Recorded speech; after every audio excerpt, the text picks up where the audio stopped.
pribadi yang berkenan di hadapan Tuhan. Tuhan pakai hamba-Mu yang penuh dengan keterbatasan ini untuk menyampaikan pesan Injil yang tidak terbatas, yang mampu menembus setiap hati-hati anak-anak-Mu, bahkan menembus setiap hati yang keras. Kami percaya Injil adalah kekuatan Allah itu sendiri. Kami juga berdoa pribadi Roh Kudus memampukan setiap jemaat Tuhan untuk bisa mengerti dan terlebih meyakini juga melakukan kebenaran firman Tuhan. Terpujilah nama-Mu ya Tuhan. Kami siap mendengar firman-Mu. Di dalam nama Tuhan kami Yesus Kristus kami berdoa dan mengucap syukur. Amin. Amin. Silahkan duduk kembali Bapak Ibu Saudara. Terima kasih tim pelayan yang sudah melayani kita hari ini. Saya rindu menyambut Ibu Bapak sekalian. Shalom. Selamat pagi. Bersukacita hari ini. Amin ya, puji nama Tuhan. Saya senang sekali, seperti yang saya sering katakan, hari Minggu menjadi hari yang paling saya senangi karena saya bisa berjumpa dengan Ibu Bapak sekalian. Setelah 1 minggu barangkali kita penuh dengan aktivitas, kegiatan, pekerjaan kita, dan hari ini kita bisa duduk bersama untuk bisa memuji dan menyembah nama Tuhan. Sungguh ini pasti menjadi hal yang paling menyukakan juga bagi Bapak Ibu Saudara ketika kita bisa menikmati Sabat ya, beristirahat di dalam Tuhan untuk kita bisa merenungkan segala kebaikan demi kebaikannya. Bapak Ibu yang terkasih di dalam Tuhan, kita masuk di minggu akhir kurikulum khotbah kita yang berjudul Ora et Labora ya. Kita kalau tidak salah ini menjadi 2 minggu terakhir dan minggu depan adalah minggu terakhir di bulan September dan minggu depan kita akan masuk kepada bulan misi Bapak Ibu Saudara. Nah, saya kembali mengingatkan kita sekalian bahwa di bulan September kita belajar dari satu kitab, yaitu kitab apa? Pengkhotbah. Kitab yang unik, yang kalau kita renungkan kadangkala kita menemukan kebingungan di sana karena segala sesuatu dikatakan sia-sia ya, ada berulang kali kata sia-sia disampaikan di sana. Tetapi tema saya hari ini tidak seberat beberapa hari yang lalu karena hari ini temanya berdua lebih baik gitu ya. Saya tidak sedang ingin menyindir siapa-siapa, apalagi khususnya bagi yang jomblo, karena ini bukan bicara soal pasangan hidup ya. Teksnya terambil dari Pengkhotbah pasal yang keempat ayat yang ke-9 sampai yang ke-12 Bapak Ibu Saudara. Nah Saudara, saya ingin mengawali dengan sebuah semacam apa yang terjadi belakangan ini, realita kehidupan kita di zaman ini yang seringkali mengagungkan kesendirian atau individualistis ya, orang biasa menyebutnya demikian. Bahkan saya teringat waktu setelah COVID, Bapak Ibu Saudara, ada banyak orang yang menikmati karena sudah enak sendirian di rumah, ada banyak orang yang tidak mau melakukan aktivitas di luar, bahkan untuk beribadah menunda sedemikian lama supaya bisa datang ke gereja. Jadi ada banyak orang merasa, sepertinya saya bisa sendiri kok, saya tidak membutuhkan orang lain. Nah saya coba menyebutkan motifnya banyak sekali. Ada yang menganggap bekerja atau bekerja sama dengan tim atau orang lain itu sangatlah merepotkan sekali Bapak Ibu Saudara. Pak, saya harus memahami orang yang berbeda karakter dengan saya. Itu sangat tidak enak sekali Pak. Biasanya hal ini dikaitkan dengan kerja yang lama. Daripada kerja sama orang Pak, saya mending kerjain sendiri karena pasti hasilnya lebih baik dan lebih cepat. Kalau kerja sama dia Pak, waduh Pak, ini bisa nggak kegarap ya. Tidak bisa selesai dalam waktu yang sudah ditentukan. Ya, seringkali kita merasa bahwa kita bisa dan kita mampu untuk bisa bekerja sendirian. Atau ada pula yang motifnya individualistis, itu motifnya adalah ketika dia bisa menikmati hasilnya seorang diri. Pak, kalau kerja sama hasilnya dibagi-bagi. Makin banyak orang, makin banyak pembagiannya. Jadi saya pikir saya sendiri saja supaya saya bisa mendapatkan hasil sebanyak-banyaknya. Atau orang yang punya motif lain, Pak saya pengen kerja sendirian supaya kalau berhasil yang diingat adalah nama saya. Ada saudara yang orang-orang yang model demikian. Sengaja untuk tidak memberitahu siapa-siapa kerja sendirian dengan satu motif yang terselubung di dalam hatinya, supaya kalau orang tahu nanti ini hasil siapa, yang diingat adalah hasil saya. Saudara yang dikasih oleh Tuhan, apapun motivasinya, kalau kita melihat di dalam teks kita, dalam Pengkhotbah pasal 4, ayat yang ke-9 sampai 12, atau kita masuk kepada ayat yang ke-7, 2 ayat sebelum teks kita, di sana jelas sekali bahwa individualistis atau orang-orang yang merasa mampu bekerja sendirian itu adalah sebuah kesia-siaan. Saya menulis dari ayat 9 sampai 12, tapi saya mengajak ibu bapak untuk bisa membaca mulai dari ayat ke-7 sampai ayat yang ke-8 terlebih dahulu, baru nanti kita masuk kepada ayat yang ke-9 sampai yang ke-12. Jadi silahkan membuka Alkitabnya, karena ayat 7 dan 8 tidak ada di LED ya. Silahkan dibuka Alkitabnya masing-masing.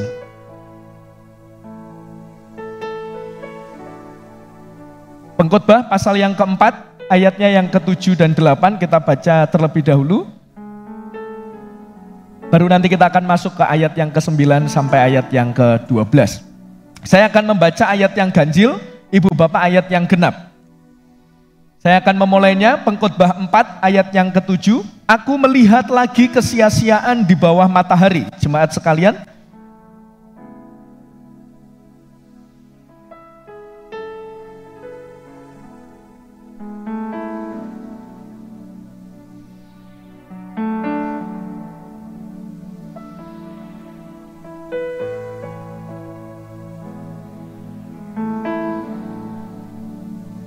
ayat 9, berdua lebih baik daripada seorang diri, karena mereka menerima upah yang baik dalam jeripayah mereka.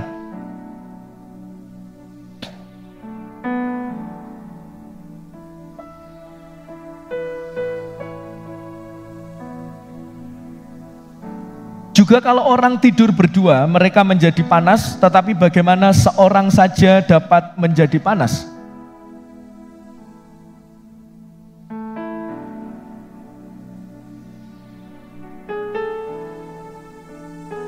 Nah Bapak Ibu Saudara yang dikasihi oleh Tuhan, ayat 7 dan 8 jelas sekali memberitahu kepada saya dan saudara bahwa kesendirian atau menikmati segala sesuatu seorang diri itu adalah sebuah kesia-siaan. Kita tentu tahu Pengkhotbah menceritakan tentang kehidupan Salomo yang sudah banyak sekali makan asam garam kehidupan ini, saudara ya.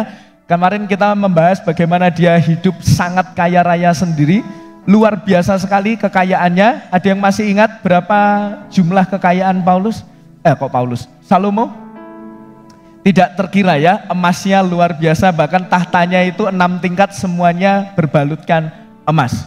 Dan orang semacam ini menuliskan kesendirian adalah sebuah kesia-siaan. Nah hari ini kita akan melihat apa saja manfaat kebersamaan. Kalau kesendirian adalah sebuah kesia-siaan, sebuah hal yang menyusahkan dikatakan di ayat ke-8, apa manfaatnya ketika kita menjalani kehidupan ini di dalam sebuah relasi. Relasinya banyak, bisa dengan istri kita, suami kita, dengan rekan kerja kita, atau dengan rekan-rekan sejawat kita. Nah Bapak Ibu, saya membagi khotbah saya menjadi 3 bagian. Ada 3 manfaat yang sangat jelas sekali kita bisa temukan di dalam teks kita. Karena semuanya diawali dengan kata karena, dan karena. Maka poin khotbah saya ada 3. Yang pertama, manfaat kebersamaan itu adalah upah yang baik. Saudara bisa melihat itu di ayat yang ke-9. Dikatakan berdua lebih baik daripada seorang diri, karena mereka menerima, saya garis bawahi, yaitu upah yang baik. Saudara, jadi alasan pertama kita perlu bekerja bersama-sama. Bekerja bersama itu lebih baik daripada bekerja sendirian. Ini dikaitkan dengan upah yang baik. Yang disorot Paulus di sini adalah upah yang baik. Maka kalau upah yang baik pasti dihasilkan dari pekerjaan yang lebih baik. Pertanyaannya, bagaimana hasil pekerjaan kita bisa lebih baik? Yaitu dilakukan di dalam kebersamaan. Satu pekerjaan dikerjakan oleh beberapa orang. Nah saudara, saya ingin disclaimer dulu, jangan sampai kita kemudian menganggap begini ya, wah Pak, kalau bekerja bersama itu bagus, supaya kerja saya itu makin ringan. Berapa banyak di antara kita yang begitu, saudara ya? Apalagi yang pelajar, ada yang pelajar atau mahasiswa, dulu saya sering melakukan itu, karena kalau sudah kerja kelompok saya senang, saudara ya. Nah, di saat itulah kesempatan untuk saya bisa, kalau bahasanya itu gandol gitu ya, gandol teman yang lebih pintar. Makanya kalau ditanya, jujur ya para mahasiswa, kalau ditanya dosennya, mau kelompoknya dipilihkan atau pilih sendiri, jawabannya apa? Wah, pilih sendiri ya, luar biasa sekali. Saya tidak menduga loh. Dulu saya juga melakukan itu sebabnya ya. Pilih sendiri, supaya saya bisa menggandeng teman saya yang pintar gitu ya. Kalau dipilihkan itu biasanya kesukaannya yang rajin-rajin, yang tidak mau digandoli sama teman-temannya yang tidak rajin. Kenapa? Karena mindset kita kalau kerja bersama itu senang sekali karena kerjanya lebih ringan. Saya bisa lebih nganggur daripada saya kerja sendirian. Tapi bukan itu yang difokuskan oleh pengkhotbah. Yang difokuskan oleh pengkhotbah bukan tentang kita kerjaannya makin sedikit, tapi hasilnya lebih baik. Dan kalau kita menyadari hal ini, kita perlu mengingat bahwa saya dan saudara ini tidak bisa ahli dalam semua bidang, saudara. Maka kalau kita ingin hasil yang lebih baik dengan melibatkan orang-orang yang punya kompetensi atau keahlian yang tidak kita punyai, maka bisa dipastikan hasilnya lebih baik. Jadi ini tentang melibatkan beberapa orang untuk bisa menghasilkan pekerjaan yang baik. Karena saya dan saudara semuanya terbatas. Bahkan di awal manusia diciptakan, waktu Hawa diciptakan, di sana juga ada kata ini muncul. Berdua itu lebih baik karena Allah melihat Adam sendirian tidak baik. Dan itu adalah hakikat kita semuanya, saudara. Ketika Allah menciptakan kita sebagai makhluk relasional. Dan sekaligus, saudara, ini mencerminkan hakikat Allah Tritunggal kita. Satu di dalam tiga pribadi. Di dalam sebuah relasi yang sempurna antara Allah Bapa, Putra, dan Roh Kudus. Jadi Bapak Ibu Saudara, ini adalah tentang menyadari berbagai macam keterbatasan kita dan mengingat bahwa kita punya dan perlu untuk berelasi dengan orang lain yang bisa memperlengkapi kehidupan saya dan saudara. Ini tidak hanya bicara soal nanti kalau kerja bareng itu upahnya lebih besar, jadi soal gaji, soal upah, soal duit dan duit. Bukan, tetapi upah yang baik di sini juga soal pertumbuhan karakter. Karena saya pernah mengatakan, saudara ya, orang itu tidak mungkin bisa bertumbuh sendirian. Kalau ada orang yang mengatakan saya bisa bertumbuh sendirian, itu bukan pertumbuhan, itu sebuah kesombongan. Maka kalau orang berkata, Pak, saya nggak perlu ibadah ke gereja, wong saya di rumah saja bisa, begitu saudara ya. Dulu awal-awal COVID banyak sekali yang punya mindset ini. Pemuritan saya bisa di rumah dan saya tidak perlu kemana-mana dan lain sebagainya. Saudara perlu mengingat, di saat kita mempunyai mindset itu, sebenarnya kita sedang membutuhkan orang lain. Coba ya, kalau kita pemuritan segala sesuatu melakukan online, apakah online itu bisa muncul sendiri? Pasti itu berkat siapa? Karya orang lain. Atau bahkan orang berkata, Pak, sepanjang saya punya Alkitab, saya bisa bertumbuh sendirian. Dan siapa yang nyetak Alkitab? LAI siapa orangnya? Itu ada orang-orang yang berkarya, berkontribusi bagi iman kita. Maka kalau ada orang yang mengatakan saya bisa bertumbuh sendirian, itu pasti sebuah kesombongan. Nah Bapak Ibu Saudara, apa yang kita bisa perhatikan di dalam pekerjaan kita, dalam kita beraktivitas? Kalau saya dan saudara merupakan bagian dari sebuah sistem, dan sebenarnya dimanapun kita berada, kita itu bagian dari sebuah sistem, sebuah kelompok yang lebih besar. Coba sebutkan di mana saudara sendirian, tidak ada. Di gereja, coba saudara tengok kanan kiri, wah ini banyak sekali. Di rumah, ada istri, anak-anak saudara, ada orang tua saudara, mungkin ada Pak D saudara, Om saudara, Tante saudara, dan lain sebagainya. Di pekerjaan apalagi? Kalau saudara masuk pekerjaan pasti ada banyak orang-orang yang bekerja sama dengan saudara. Jadi saudara tidak bisa dipisahkan dari kelompok yang lebih besar. Maka kalau saudara diberikan sebuah talenta, keahlian untuk mengerjakan tugas dan bagian saudara, saudara perlu mengasahnya dan melakukannya dengan baik. Ingat saudara ya, kalau saudara tidak melakukan dengan baik, saudara itu sedang menjadi batu sandungan bagi kelompok yang lebih besar. Di banyak tempat saudara, A itu mempengaruhi B, B mempengaruhi C. Kalau A kerjanya nggak benar, maka bisa saja B kerjanya tidak benar. Jadi kita ini tidak bisa merasa bahwa saya ini terpisah dari orang lain. Di dalam banyak hal, di dalam pekerjaan kita, keluarga kita, di dalam gereja, tugas-tugas pelayanan, kalau saya dan saudara tidak maksimal, ingatlah ada orang lain yang dikorbankan. Contoh ya, yang A sudah ngerjain sedemikian rupa, dikasih yang B nggak ngerjain sama sekali. Bukankah yang A ini, lelopo aku rajin-rajin, capek-capek memikirkan yang A, tapi yang B tidak mau mengerjakan. Sebenarnya dikasih oleh Tuhan, kita harus sadar, kita ada di dalam sebuah sistem, di sebuah tim, di mana keahlian kita itu diperlukan dalam sebuah ekosistem. Kemudian yang kedua, kalau kita mungkin saudara ada yang bertanya kepada saya, Pak, kalau soal bekerja nggak boleh sendirian, saya ini baru merintis, Pak. Wah, kalau ini dibagi, Pak, nanti saya hire orang nggak nyucuk. Saudara tahu maksud nggak nyucuk ya? Maksudnya untungnya nggak bisa, Pak. Ini baru UMKM kecil, maka nggak bisa pakai orang lain. Saudara, saya ingin memberitahu ini bukan hanya soal nambah karyawan, tidak, tapi ini sebuah prinsip di mana kita perlu untuk mendapatkan masukan dari orang lain. Jadi solusinya tidak harus selalu menambah orang, ya kalau memang saudara menghitung dan belum bisa untuk bisa hire orang, menambah karyawan, ya jangan lakukan itu, karena itu ada strateginya sendiri ya, hitung-hitungan bisnis ada strateginya sendiri. Tetapi saya ingin mengajak, ini prinsipnya, jangan sampai kita memikirkan segala sesuatunya itu sendirian. Bukankah ada banyak orang yang bisa kita ajak diskusi tanpa kita harus membayar, saudara ya? Memang ada orang-orang yang punya keahlian khusus, kalau kita mau ngomong sama dia, kita perlu bayar.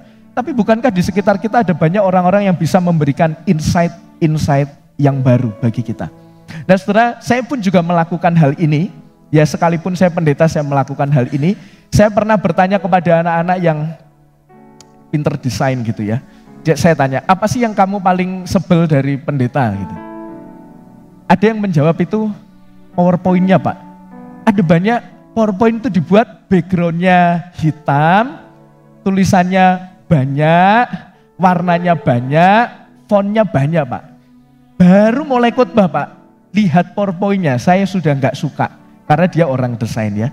Maka saya bertanya, lalu apa masukanmu bagi pendeta-pendeta yang punya PowerPoint yang demikian? Pak, saya kasih tahu, nggak usah yang neko-neko, warnanya 2 saja.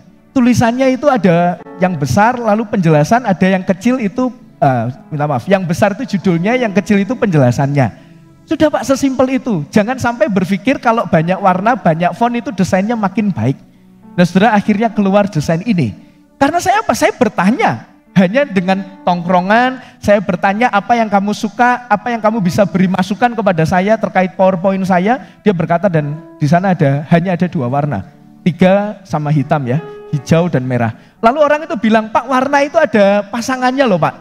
Jadi biru itu cocoknya dengan ini, kalau kuning dengan ini, hijau dengan ini gitu. Makanya hijau saya pasangkan dengan merah. Cocok enggak Bapak Ibu Saudara? Terima kasih saudara ya. Untuk responnya saya jadi merasa tidak baik sekali di desain saya ya. Pasti cocok, saya yakin cocok. Kenapa? Karena Natal itu selalu identik dengan apa? Hijau dan merah. Saya cari aman saja ini ya. Jadi pasti cocok ya. Jadi saudara, ada banyak hal yang dapat kita jadikan masukan ketika kita berinteraksi dengan orang. Maka kita perlu menyadari kita ini enggak ahli semuanya kok. Dan tidak ada salahnya kalau kita bertanya kepada orang lain demi sesuatu yang lebih baik. Jadi yang dimaksud di sini adalah ketika kita mendapatkan atau bekerja sama, memanfaatkan kebersamaan, maka kita akan mendapatkan upah yang baik.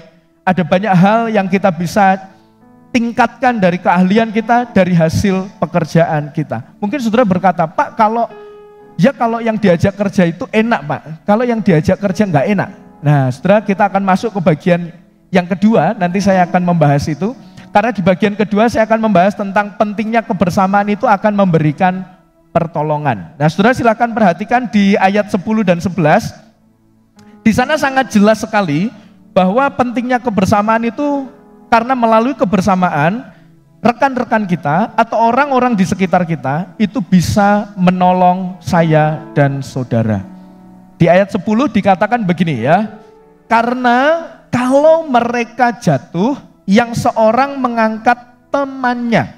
Tetapi wahai orang yang jatuh, yang tidak mempunyai orang lain untuk mengangkatnya. Ayat 11, juga kalau orang tidur berdua, mereka menjadi panas. Tetapi bagaimana seorang saja dapat menjadi panas.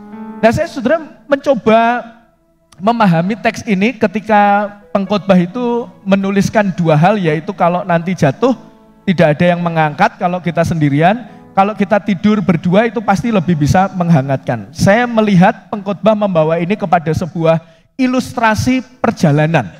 Nah, jangan dibayangkan perjalanan itu seperti tahun 2025 sekarang ini. Dimana kalau Jakarta Surabaya bisa ditempuh berapa jam? Kalau naik mobil? 10 jam, ya, 11 jam. Jalan sudah mulus, ada rest area dan lain sebagainya. Tetapi konteks perjalanan masa itu tentu tidak demikian.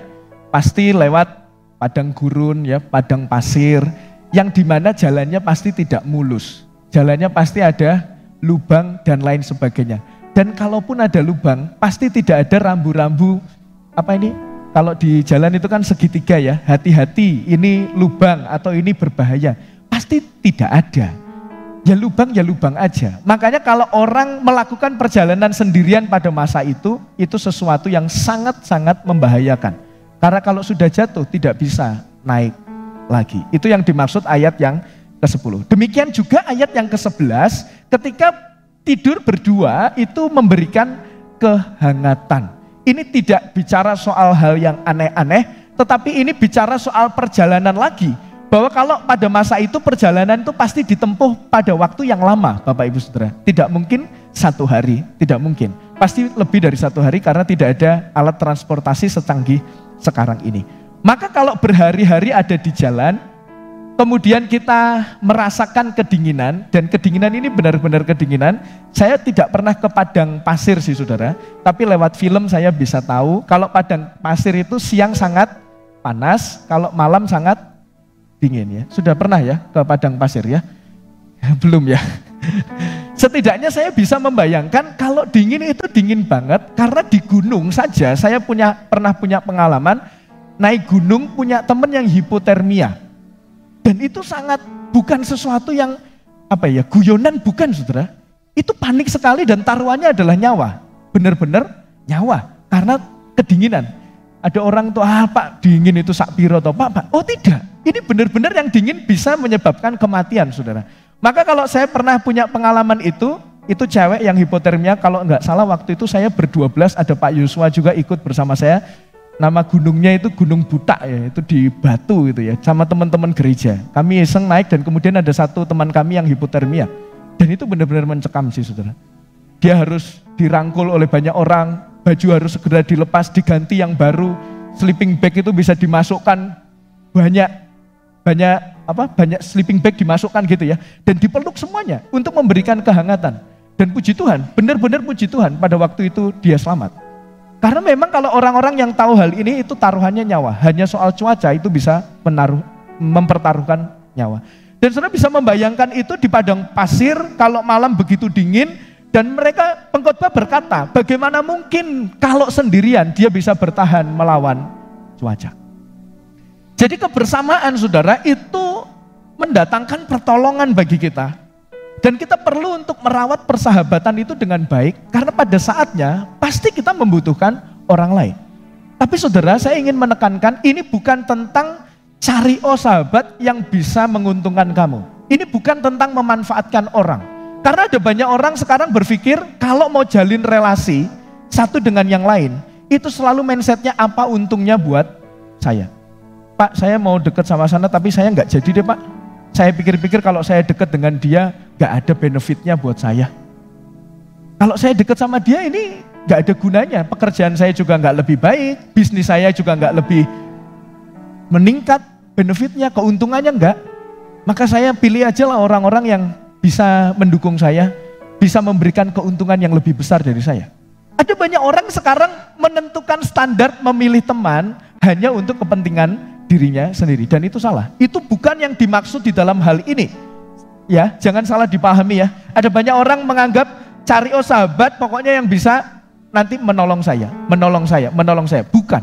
Tapi ini membangun persahabatan dengan tulus, merawatnya dengan baik, dengan satu kesadaran bahwa memang pada saatnya kita pasti akan membutuhkan orang lain. Jadi itu dua hal yang berbeda, saudara ya.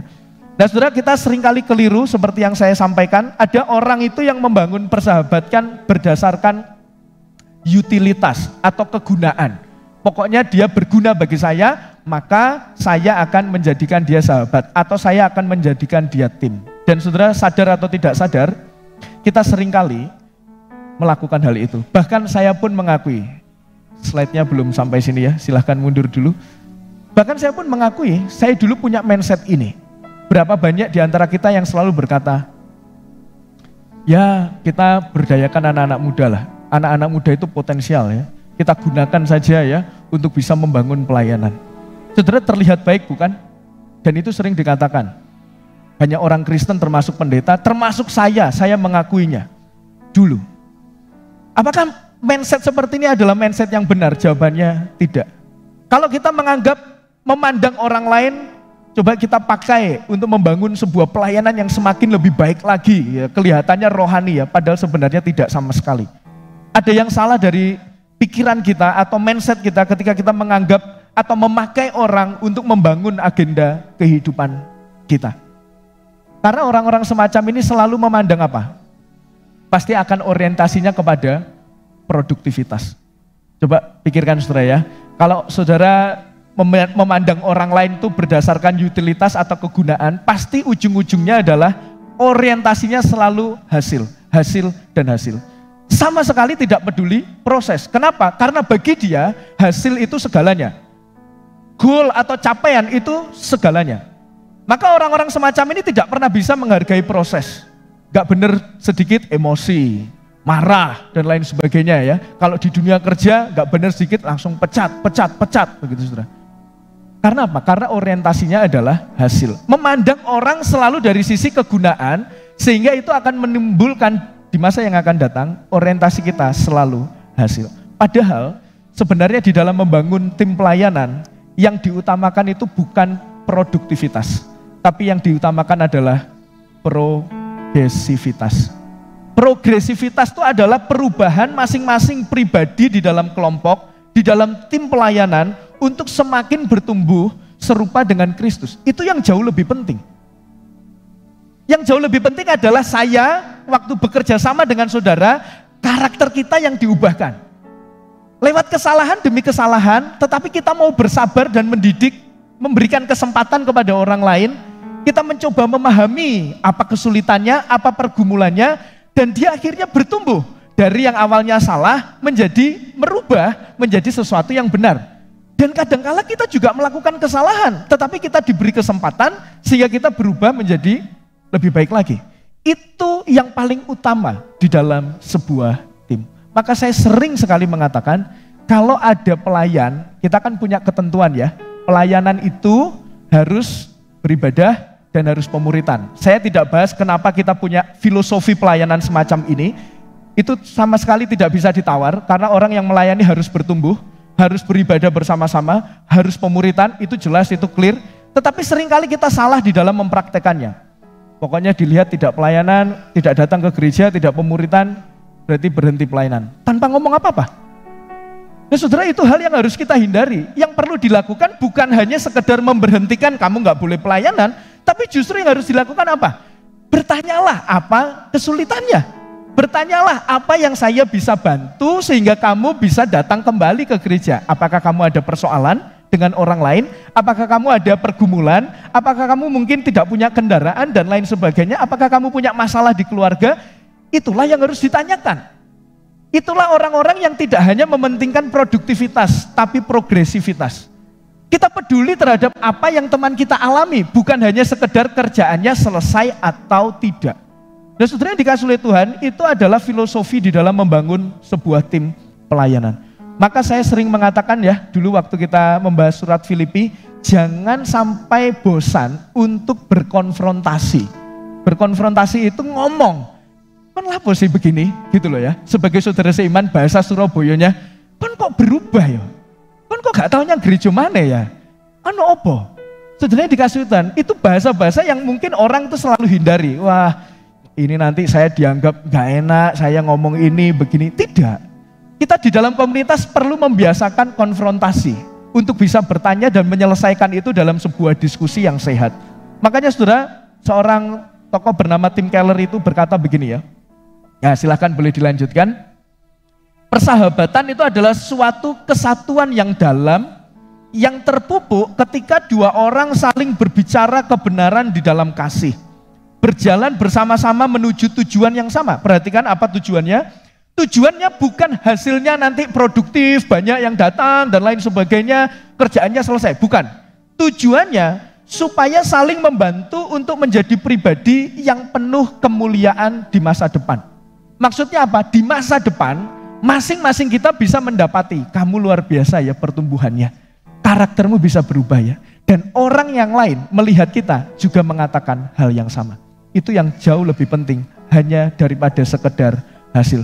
Makanya Rick Warren itu mengatakan sebuah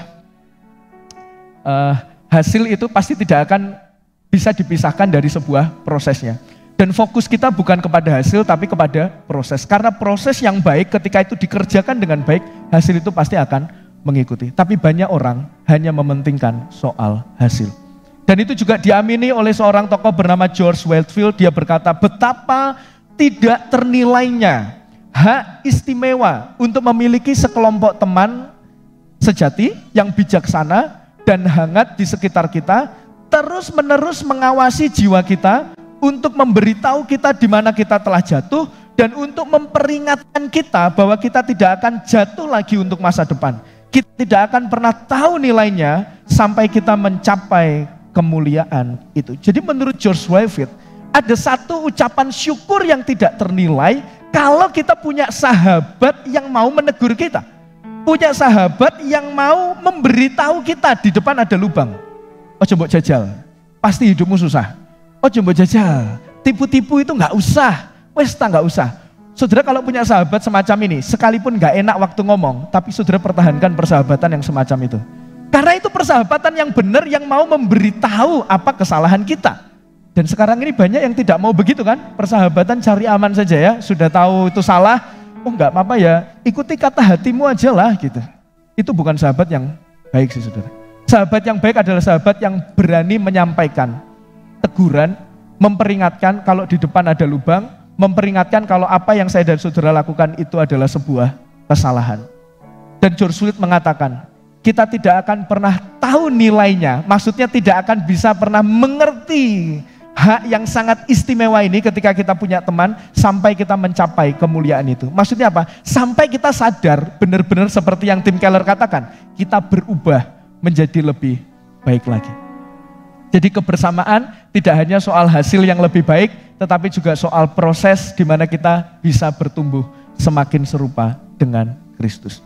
Dan yang terakhir saudara, kalau yang pertama tentang upah yang baik, yang kedua memberikan pertolongan, yang terakhir adalah memberikan perlindungan. Saudara bisa melihat itu di ayat 12, saya cukup kesulitan, apakah di ayat 12 ini teks yang tidak terpisahkan dari ayat 10 dan 11, yaitu soal perjalanan atau yang lainnya. Tetapi apapun itu, saya pikir prinsipnya sama bahwa kebersamaan itu memberikan perlindungan. Kalau kita tarik ini pada sebuah perjalanan, itu juga bisa, karena dikatakan, dan bila mana seorang dapat dialahkan, dua orang akan dapat bertahan. Tali 3 lembar tidak mudah diputuskan. Kalau ini dikaitkan dengan perjalanan, bukankah pada waktu itu ada banyak orang-orang yang jahat ketika kita melakukan perjalanan? Saudara ingat cerita perumpamaan ketika Tuhan Yesus menyampaikan ada orang Samaria yang baik hati? Itu kan dikatakan ada orang turun dari Yeriko ke Yerusalem, lalu kemudian ada disebut apa? Ingat? Penyamun, ya, yang menganiaya, mengambil hartanya sampai orang ini kemudian tergeletak. Lalu ceritanya itu kan ada orang ahli-ahli Taurat, lewat saja nggak mau nolong. Lalu terakhir yang akhirnya menolong siapa? Orang Samaria ya. Saudara tahu itu ya. Dan itu menunjukkan bahwa di dalam konteks perjalanan masa itu ada banyak kejahatan yang dilakukan. Bahkan kalau dikatakan itu di darat namanya penyamun, Kalau di laut itu ada apa namanya? Perompak ya, perompak. Dan kita bisa membayangkan hal itu kalau dikatakan di ayat 12, bila mana hanya seorang diri itu sangat mudah dikalahkan. Tetapi 2 orang akan dapat bertahan. Nah ini nuansanya juga baik ya saudara. Ini bukan mengajak untuk kita persiapan buat tawuran gitu. Bukan. Tapi ini nuansanya lebih ke defense, bertahan ya.